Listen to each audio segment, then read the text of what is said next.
So I'm going to tell everybody that I'm here with Mercurious and we're going to talk about some stuff. Can you tell me just what is the universe? The universe is many voices. Oh, I already love that, but I always want. So when you say many voices, what does that mean? It is also many voices unified. Uni being one, voice, verse. Um, if we look at the etymological roots of these concepts, we're talking always about unity. And this concept is principal to what is going on now. You know, what is the Unity Project? What is unity? What is oneness? What is the unified mind, which is, you know, the concept of the noosphere of Teilhard de Chardin, which starts emerging with and alongside the idea of the hive mind, which is a very uh, interesting, very Rosicrucian notion that flourishes in, you know, the speculative age, which is, well, everything up until the modern age, really. The speculative tradition is something that is really quite important, particularly around the 13th century, where you've got people like Roger Bacon in England and Raymond Lullis um, in he was Catalonian, wasn't he? Spanish. And both of those two people are very key to what is occurring in the mindset.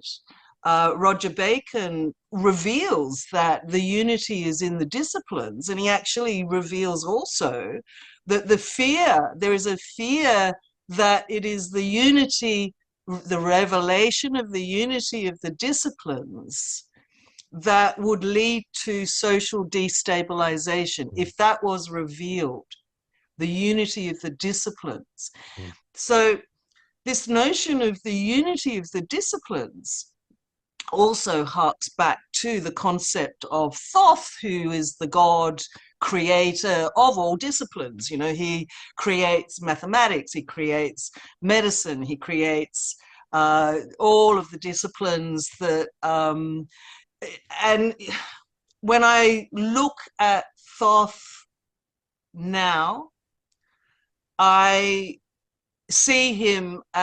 I see that entity as a complete thought form. Mhm. In fact, I see all of these entities as thought forms.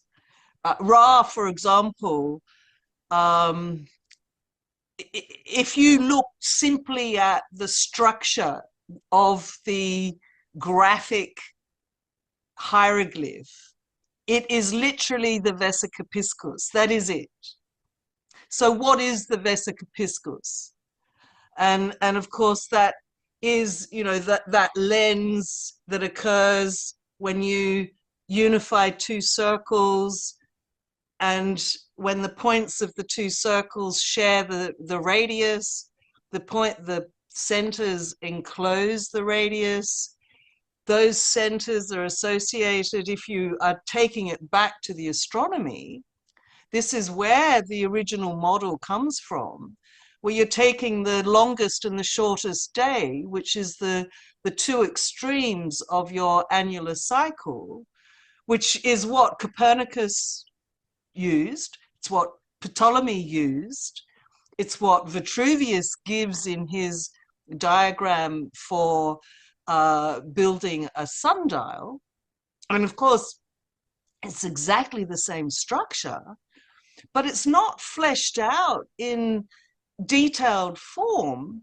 None of these things are, because there is this inherent blasphemy that is, anyone who reads Timaeus, Plato's Timaeus, understands that, you know, if that which is true is blasphemous, then it is to the copy that the artificer looks. I mean, that is the statement that he says just before he gives you a reverse engineering of what the artificer has done, which is taking this part away and that part away, and the part that was a third of the whole, and ultimately shows you that the two circles are pulled apart and separated. And so you have a very interesting problem involving how we see the two-body problem that is the Earth-Sun relationship, and that is a system as a whole. The Earth-Sun relation is a system. That system is a two-body problem, if we're going to just reduce it into really general terms. The two bodies are the relationship between a luminous and a reflective body, and what that relationship provides are signatures. Now, we've got to think of what a signatory authority that underwrites a contract or law is, because this is where we start to understand the principles of sovereignty, or a monarch's position of which, if we go back to ancient Egyptian principles and the unification of the twin land, the monarch was not so much a despotic role. It was a role that represented both the male and the female of the population. It was also to mediate between what was considered a natural emergence of corruption, inevitably a natural emergence, because your governing officials are the ones that are privy to all the information about what is going to happen in the immediate future, what is going to happen in the, in the projected short-term future, and what is going to happen in the major future. So, like any government situation, your bureaucrats are privy to information that the general population has no idea about, unless there is a process through which that information is told to everybody. And so then there are degrees of enfranchisement of the people, which begins with enfranchising corporate entities, company bodies, and again, if we go back to Egypt before the idea of a company or a corporation, it was to those people who were adept in the geometrical reckonings that inform the linguistic code itself, because the linguistic code is made up of very abstract concepts as well as pictographic identities that are directly indicating the object. But is it a direct indication or not? I mean, a serpent is not just a serpent. It's also a waveform. It's also, the shape of the anatomical shape of the tongue. Whether it's the cobra or the viper, it has different meaning fields, and the meaning fields of every character is vast. And that's what Thomas, who was the I'm just thinking of the other guy who was involved in Thomas Young, who was deciphering the hieroglyphs in the early 19th century. Is it Thomas Young or Arthur Young? I think it's Thomas Young. He recognized that every character was pregnant with information. Mm-hmm. Now, that was not what the mainstream information wanted to come down into the general public at all. Because once you realize that they're pregnant with information, you can't just have a general meaning of a term. So, the five-spoked wheel, which is a star, Hmm. is it does have a general meaning, a general indication to all stars generally, but it also Has a has a meaning. multi-dimensional definition. Yeah, and that hieroglyph is transliterated SBA, Sibar. It means teacher or teachings, and it indicates astronomical teachings, your star teachings. So when you have a statement, we want to return to the stars, which is what contemporary exopolitics sort of look back at ancient Egypt and go, everyone from Atlantis, everyone from Egypt, the knowledge system is extraterrestrial because, they came from the stars and they wanted to return to the stars.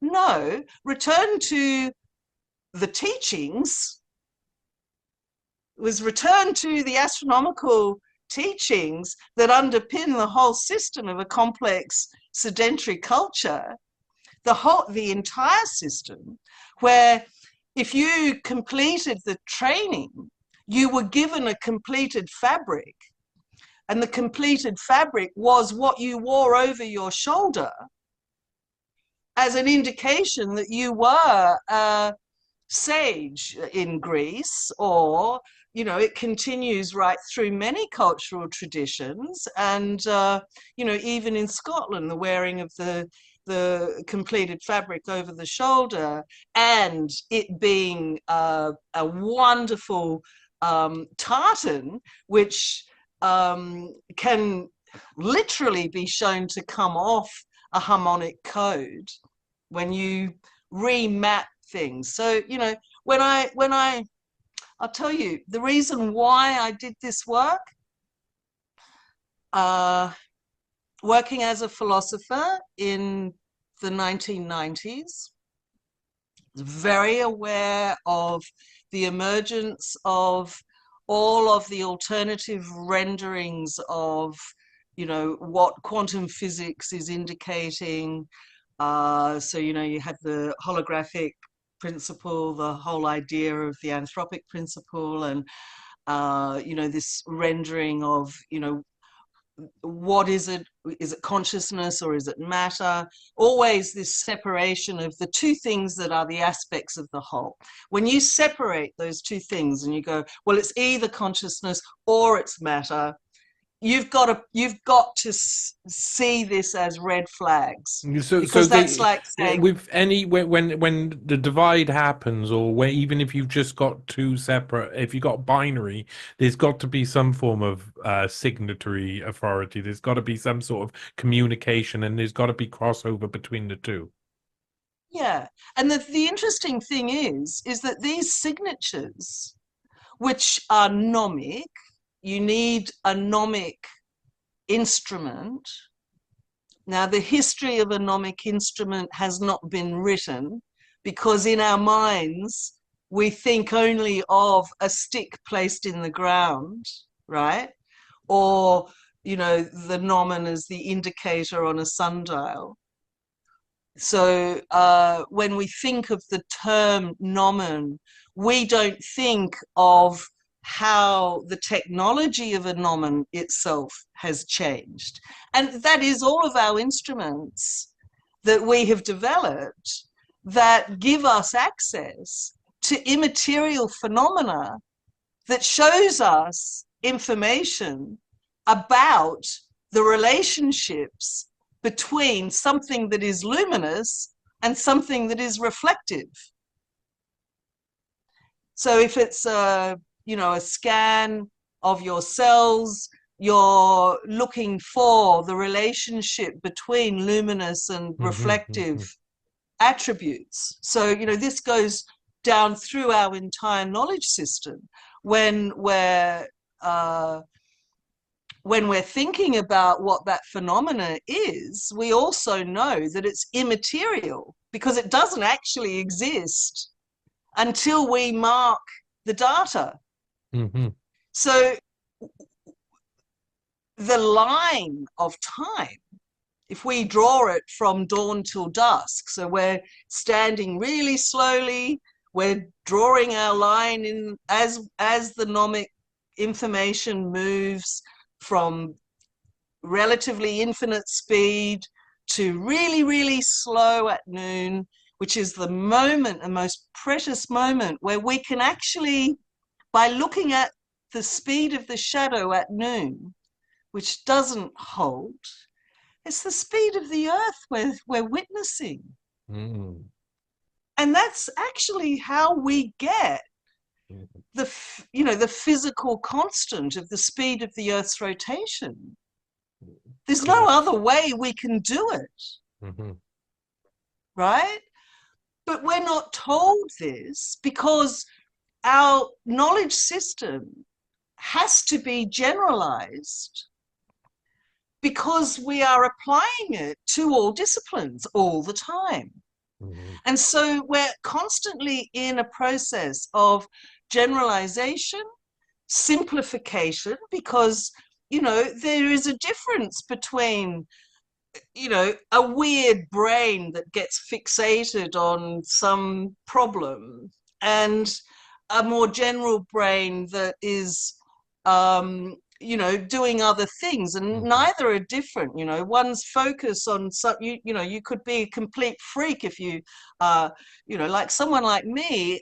I can't interact with a lot of people because my mindset is completely different, and it comes from my whole life of research, which began with very esoteric information. I was writing essays about, Thoth and, Yeah, I alchemy. feel And you. I feel you completely. I feel you because I think it comes to it comes down to the more information that you take in as a human and the more you unblock yourself, because lots of humans just want to go around in their life and they block information coming in. They don't want to know the truth. They literally, and then we term it that way, but really they're just blocking information coming in because it would take them away from doing something over here or something over here that they currently enjoy doing, or they're indoctrinated into doing. And then comes if the more information you take in, I have a really hard time properly communicating. If I have a proper conversation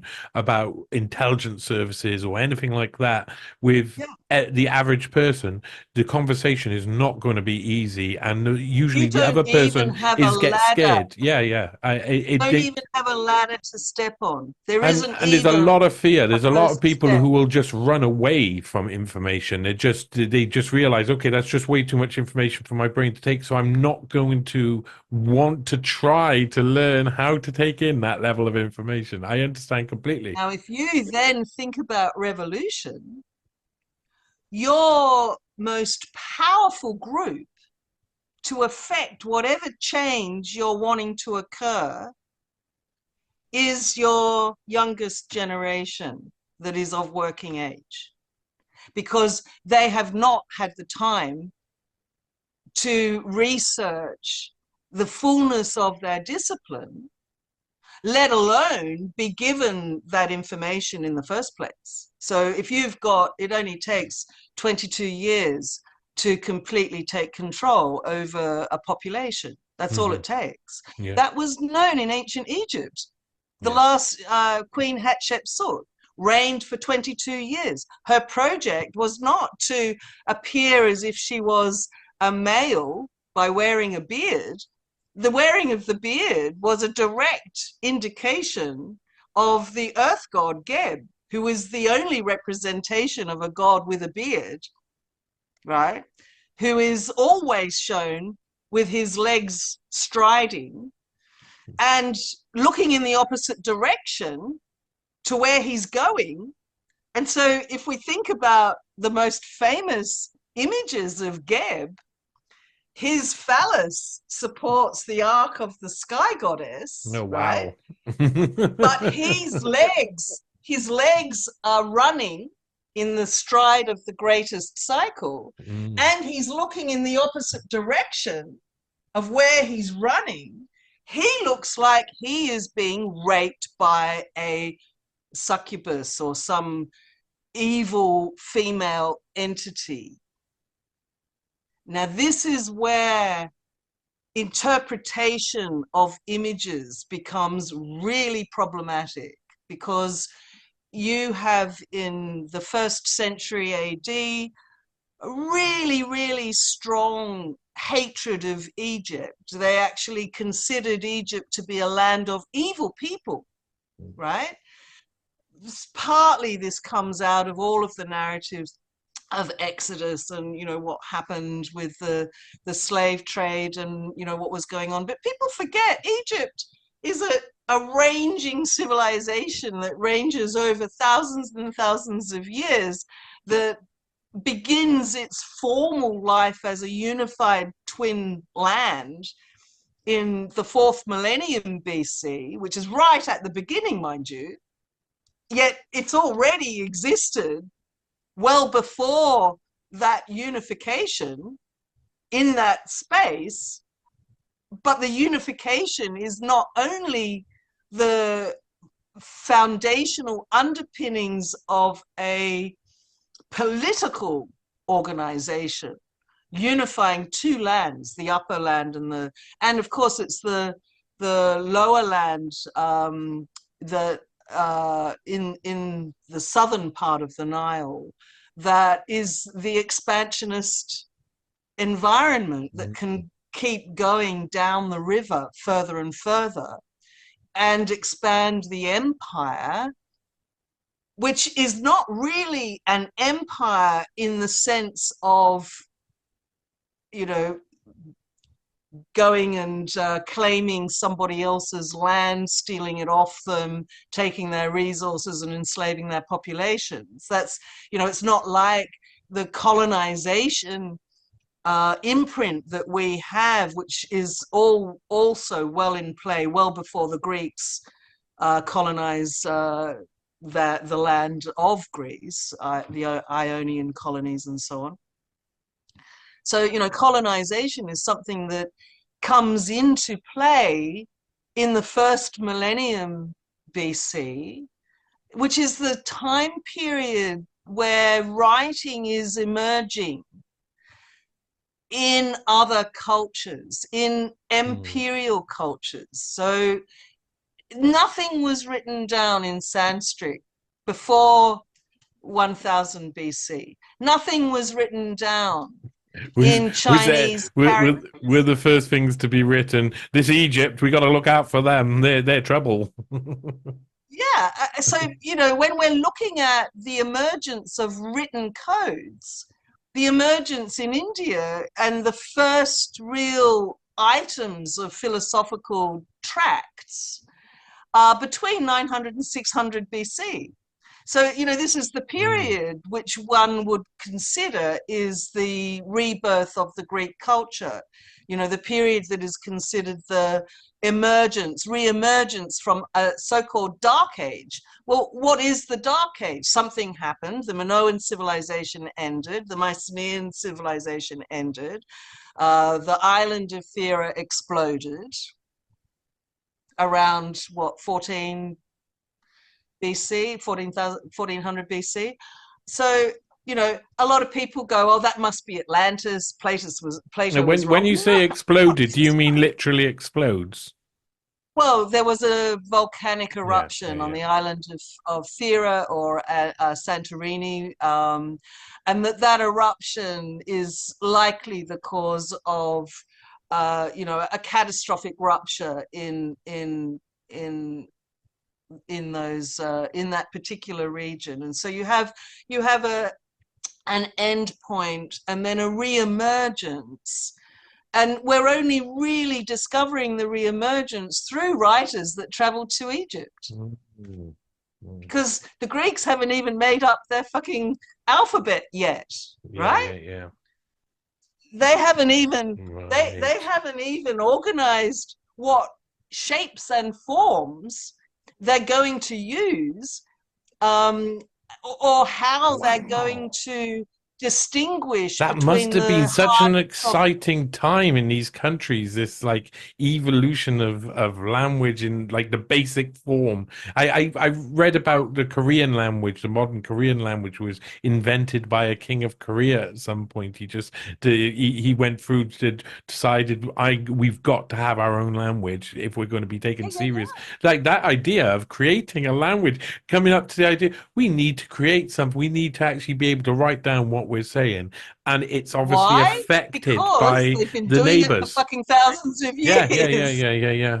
in these magnificent cultures. Like Hmm. Egypt messes with our mind because we can't come to terms with, you know, why was there this sudden emergence of extraordinary science? Hmm. Hmm. Extraordinary science. Now, So a why lot of was people say, it? oh, What? well, Yeah. people say, oh, it was just the discovery of metallurgy, where you could blend metals Hmm. together. And so you have this just so story about the emergence of alchemy. And no, I'm sorry, this is not what happens at all. When you start to understand what informs both cuneiform, because you've got cuneiform happening very much at a similar emergent time as the consolidation of the first hieroglyphic code, which is pre-dynastic. So you've got a definitive uh, period shift occurs with Snefru, SNFRU is the transliteration of his name. He was the first pyramid Sniffer. builder. Well, Nefer as in Nefertiti, Oh, right. is a very important concept. Hmm. Nefer and Neter are the two concepts associated to God. Mm. Oh. Nefer is the good and the beautiful. So when Plato talks about God, he keeps referring to it as the good and the beautiful. It's not Now just good. that's It's literally the translation of Nefer. Mhm. Nefer is the other problem you need to recognize with ancient Egyptian hieroglyphs is that they were really into symmetry, but not just as above, so below, which is the common symmetry, Mm. a single line of symmetry or a single plane of symmetry as Mhm. above, so below. The ancient Egyptians were to the left, to the right, above, below, in front, behind. So they Mm. were always aware of a three-dimensional, two-dimensional They were relationship. really into dimensions. They were. Yeah, and this is really interesting too, because if you think or presume that a two-dimensional image is simply two-dimensional and does not have any information associated to any sort of three-dimensional construct, you are very misinformed, because if and again, this is to do with the way we understand geometry and space itself and what the limits of space are. And I mean, there is limits to the dimensionality of space, and even though from the early 1900s the use of the word dimension seems to take on a whole other realm of Mm. meaning. What is the dimension of, I mean, this idea of there being infinite dimensions, or what is the fourth dimension, which is what Ouspensky and Gurdjieff were very much involved in trying to rationalize. And these were I've seen it. spiritual. I've seen it in Paris. The building. I can't remember what it's called. It's like a building with a hole within it, and it's supposed to represent the fourth dimension. But I mean, I've seen the fourth dimension, but it's not really the fourth dimension, Yeah, I think. yeah. But when you look at the structural attributes, what's really interesting, if I can point this to the camera in a way Hmm. that that line disappears, right?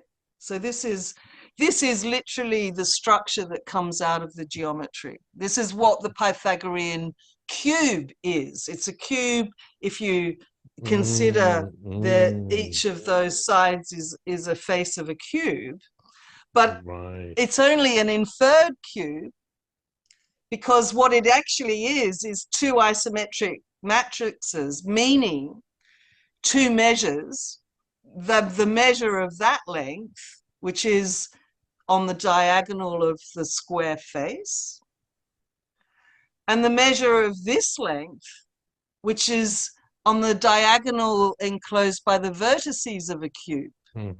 And those two measures are indications of there being two lattice structures interconnected in such a way that both expand out, both one is actually dividing the other. Well, no, it's not actually. That's it's very complicated. Yeah. It's just so fucking beautiful. But anyway, what I was saying about the fourth dimension is that there are four axes in this other matrix structure. Those axes, if you think of 6 pyramids all pointing to the middle, and the faces of the pyramids inferring the faces of the cube, the apex of the pyramids is the center, and the lines that run down the sides of the pyramids are these lines here. So we're not looking at an indication of 4-dimensional lines. We're simply indicating the difference between the 3D gestalt of the 2D image that is drawn on the ground plane. The picture plane is the ground plane. Because our original data set is marking every day, and so we end up with 3 significant lines: the line of the longest and shortest days of the year, they're our extremes, and the line of the means, which is 2 days, but they fall on the same line. So you get 4, or a quadration of the annular cycle becomes 3 lines, one that exhibits positive curvature, one that exhibits 0 curvature, and the other exhibits negative curvature, right? So when we think of contemporary ideas in what is the shape of space, is space positive curvature, negative curvature, or 0 curvature, it actually has a precedent which goes right back to drawing data on the ground plane from a stick in the ground. And not only that, the stick in the ground is our act of objectifying. You see, where we have a shadow, I could pretend to be the Nomen if I wanted to stay in that place for a year or more so that all the data could be gathered off me, yeah? But if I'm a scientist and I need to have this data, and I'm simply using an identity rod that replaces my body, and I stick that in the ground, then I become a scientist revealing all the data that is both visible and intelligible. Now, when we start thinking about knowledge from those 2 separate divisions, what is visible, what appears to be true, and what is intelligible, which can lead us to very counterintuitive facts that lead us into a completely opposite conclusion to what appears to be true. And these are the two categories that Plato actually sets up, and that Aristotle leaves. He can't.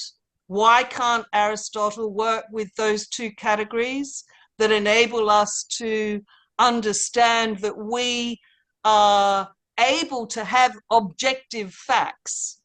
We are able to access objective truth because we are able to gather data that we can't influence. That's a very important fact.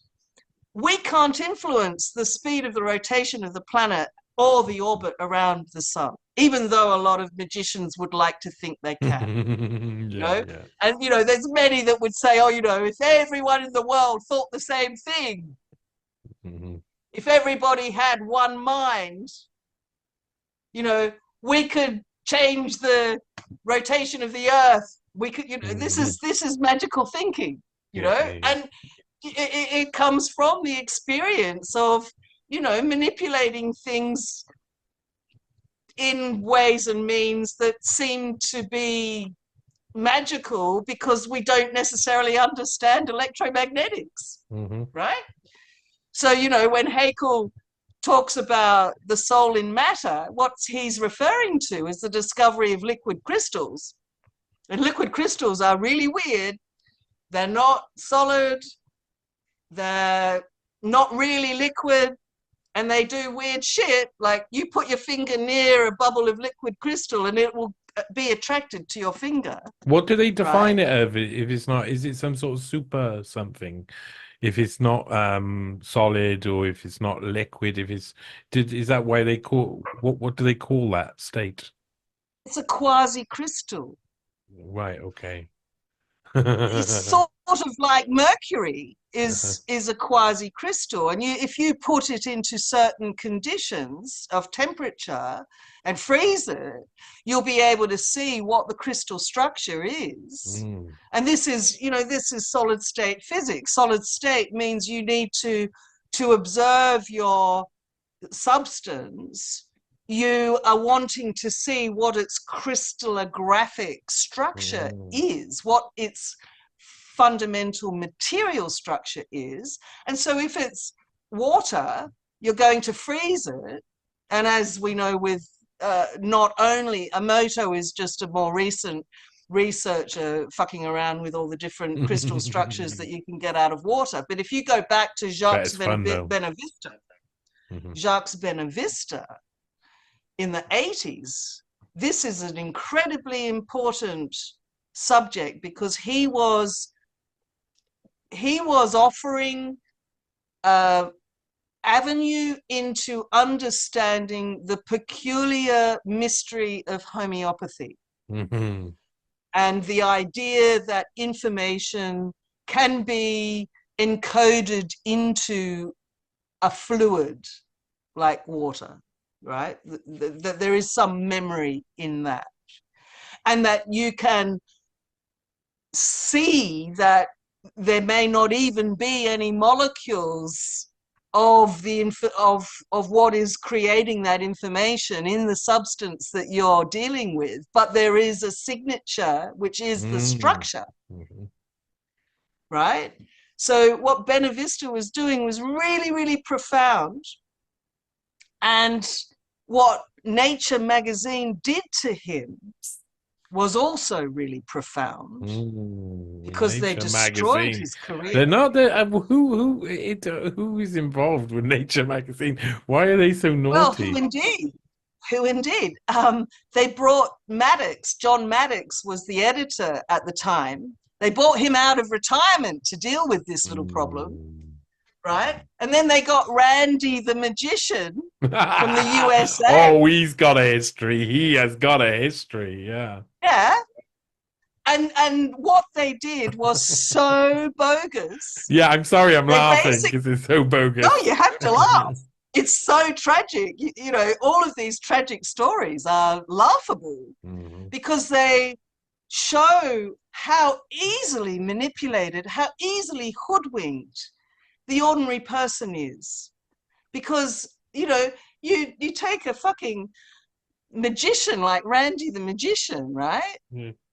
Who's a eugenicist, who has overtly said that, you know, we need to depopulate the world.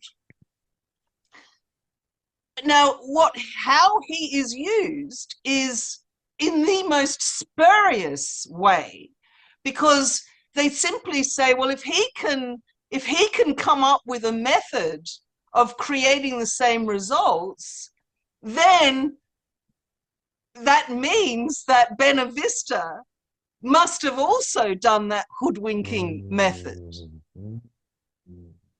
So completely false. I mean, if you're going to assess a scientific set of experiments that give you data that can be repeatable, you have to follow it like a fucking recipe. You know, you have to make sure that the temperature is exactly the same. You have to make sure that all of the environmental conditions, which may have a lot to do with a specific technology.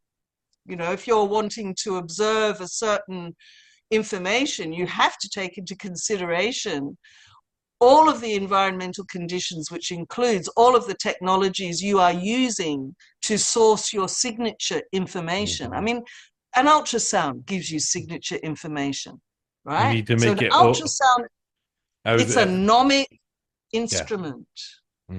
So, you know, we don't have a history of the nomen. The nomen is just a stick in the sand. And if you read someone like Midjat Ghazales, who wrote Nomen from Pharaohs to Fractals, and then writes a thesis about how the nomen doesn't fucking exist and how an obelisk isn't a nomen, you know, and how the ancient Egyptians did not have this extraordinary astronomical information, because there's this program to disenfranchise Egypt. And we have to ask the question, why? Are we still doing this then? Has this been happening progressively since the fall of Egypt? Have they been more and more destroyed? You know, we hear like that, you know, they've wiped, like certain, even the Egyptians themselves wiped off certain emperors of the past or rulers of the past from all their graves and their literature and etc. Are we doing that perpetually with Egypt for some reason? It's almost like we've got a blueprint of how to deal with the knowledge system. And it is this, you know, once you get to a certain point, that knowledge is taken for the control system. So it's the Winston Smith moment. Yeah. It's, you know, what does the cutting edge mean? You're literally cutting out significant information that serves the interest of the arms race, space race dichotomy, right? Now, the ordinary population and ordinary bureaucrats and ordinary government officials cannot be privy to the machinations of the knowledge system itself, because that takes a fucking lifetime to work out anyway, and only a nutter would actually pursue such a disenfranchising career option, you know, to literally, there is a problem, and I'll name what the problem was. That we've got all of these alternative models in cosmology emerging from the 70s. We've got this emergent problem of whether or not, you know, we are just a genetically engineered species from an extraterrestrial race. You know, Carl Sagan wrote about that. You know, when I first read Sagan, I thought, oh yeah, half my library's got all of the books from exopolitics that was ever printed from the 70s on. I mean, it's like we are stuck in a 1970s paradigm. And it's like great mysteries of the world, which will never be solved. It's amazing. Like, you know, the Murdoch Industries you don't really want any of the mysteries solved, because then you can't keep printing and publishing all the books about the great mysteries that are never resolved. Yeah. We don't really want anyone to understand the fabric of the knowledge system, because then there's some sort of fear of finality, It's so much which of is this really during that era tragic. that just through the 70s, like a lot of the work I've done on Kissinger and others, they were paradigm setters. They were to Yeah, set paradigms all over the place, both media paradigms, nuclear warfare paradigms, perpetual warfare paradigms, coup paradigms, intelligence paradigms, all yeah, interlinking, just like it is a structure in itself that you could absolutely. define and was defined And, back and, then. and you see, Climate paradigm. Yeah. we make the mistake of assuming that, Carl Sagan did certain things and said certain things because he was either directed to do so, or, like, I mean, one of the problems that comes to mind is that he literally, apart from saying that, Eden was a spaceship and that, extraterrestrials likely genetically engineered, this is a remaking of the ancient myths. And if we think about written codes and the manifestation, or the narrative that it gets embodied by those written codes thousands of years later, Mm. right? What is the narrative, therefore? These aren't just so stories.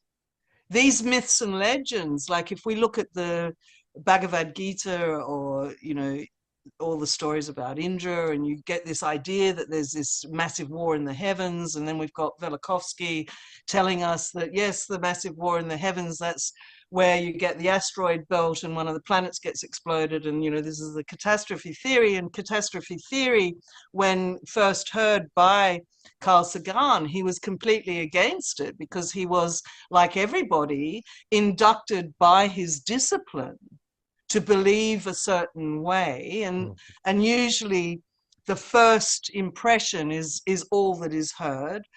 And then he later goes, oh well, yes, there's some credence to what Velikovsky is saying.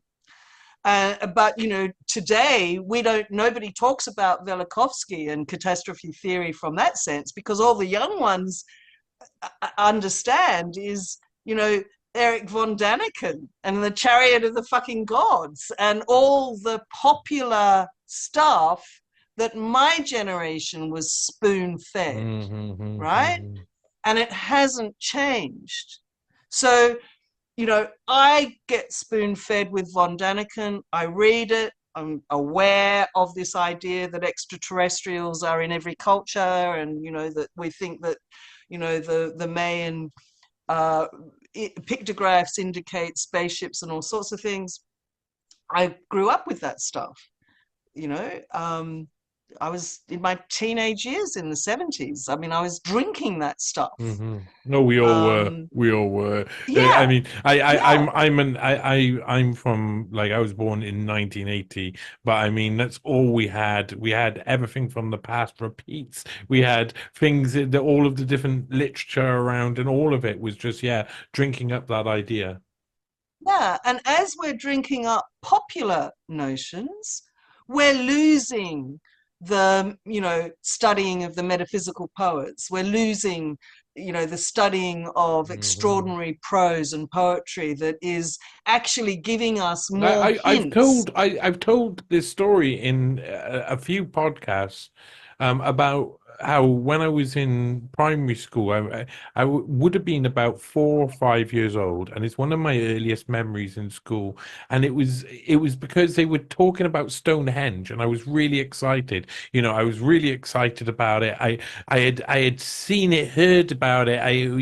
People talked about it, and it was somewhere in my brain that I was like, I want to know about this, and I'm a small child, really interested. I remember that it must have been about five, and the teacher said that they were taking out Stonehenge and Roman and ancient Greece and other history out of the curriculum. So we were going to be learning about kings and queens of England, and we were going to be learning about Welsh mining communities and the revolution of the Welsh against, becoming free. So it was teaching us our masters and that we're free now from those masters. That's what it was teaching, but it wasn't teaching us any of the way to look at logic. It wasn't teaching us any of the history that actually made us in all of these. It got us to where we are now, and it's one of my earliest memories is this idea that Which is they're very taking it interesting out. because if you look at someone like Sir Lancelot Hogben, who wrote Science for the Citizen, Mathematics for the Millions. I'm not sure whether the millions means the masses or the dollars. I'm pretty sure it means the dollars. But, those two books are, and he wrote many books, really interesting character because with his work, he literally defines what is British socialism of the turn of the 20th century. And it begins, Science for the Citizen, the first thing is Stonehenge. Mm-hmm. And it is so important because Stonehenge is an extraordinary computer. Mm-hmm. It is the most incredible embodiment of a mathematical system of gathering data and then creating a topologically coherent model using simple circles, because we're dealing with cycles. So it doesn't matter whether the details are wrong. When you're working with topology, a circle can be, a wiggly line in topology, as long as that line doesn't cross itself. It's topologically coherent, right? With a circle, a physical circle. So topology is really interesting because once you're starting to work out the matrix and the rulings, you realize it doesn't matter if your rulings are a little bit out of whack, and they do get out of whack the further out. If you're working on the structural attributes from the Vesica-Piscis, which is really, you've got 1 point here, 1 point here, and you've got the 2 points of intersection. They're the first 4 points that are real points. Euclid defines a point as that which has no parts, but that does not mean it's got no dimension. Mm-hmm. Now, when we come into the 20th century, we destroy Euclid by getting rid of his glossary of terms and insisting that the definition of a point is a zero-dimensional entity, an imaginary object, an imaginary line, an imagined thing that does not exist. So when you have a point is that which has no parts, does not equal a point has zero dimension. Mm-hmm. A sphere is a structure that has no parts. It doesn't mean it's a zero-dimensional entity. Mm-hmm. And this is the thing with topology. If we are looking at a point in the distance, we're riding our horse to a local town, we see the first indication of that town, it might be a spire of a church or whatever, and that's our point of reference. As we get closer and closer in proximity, the details of that place, it expands in shape and size. All of a sudden we see that it is not one blob. It is not something that has no parts. It's something that has many parts. Mm-hmm. In fact, it's like a machine, Mm-hmm. right? And so our proximity to it is what is giving us more and more information. And I mean, this is how beautiful our knowledge system is, because we've got all of these embodied in the very foundations, which are a method of, we don't have protractors, we don't have compasses, we don't have set squares. So it's a method of, without anything but a stick that represents our own body, we are gathering data, we are studying that data, we are modeling that data, because we know in the broad light of day that we are dealing simply with something that moves, something that projects sunlight, so a luminous body, and the earth itself, which is reflective, right? So and one of them moves, right?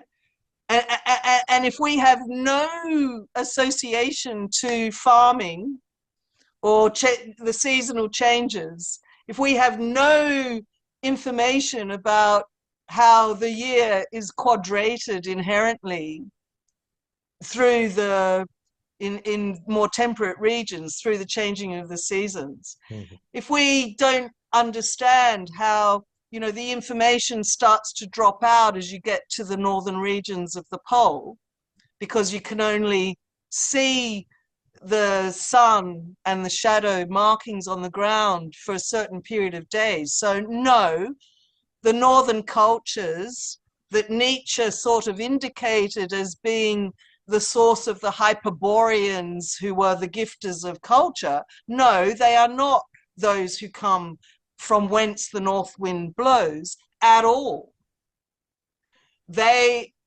And the word Boreas, and it takes a fucking long time to find the basic etymological foundations of Boreas, means from above.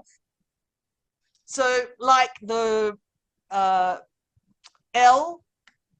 Elohim and algebra, from above, right? So those three words, al, Borea, they mean from above, from the zenith, from the point at which the sun is at the highest limit. And these are about the limits of dimension. And these are rigorous constructs that we know to be true. Yet how many kids today go, there is no truth? There is no objective. How can a person be objective? You know, if seeing is believing, we can't believe what we see because it's all just a product of our, you know, dendrites firing and whatever the fuck is happening in our brains. You know, we're subject to our perception. No, we're remarkable human beings. We're remarkable entities that someone like David Attenborough has spent his whole life denying the distinction between the human species and the animal species, because there are many things that differentiate us from animals. One of the most important being the lengthy, protracted period of our dependence on our parental support system. That is one of the most important distinctions, because we are the only creature that is so reliant for so long. Why? Hazard a guess? You know, we're developing, when we are allowed to become adults one day, because, you know, at the moment, there are no adults on this planet. When we are allowed to become adults, it means that we are allowed to be inducted into the mindset that supports our civilization. That is our birthright. If we are born into a complex society, our birthright is to be inducted into that knowledge system that informs the machinations of that societal structure. And that's what we've lost.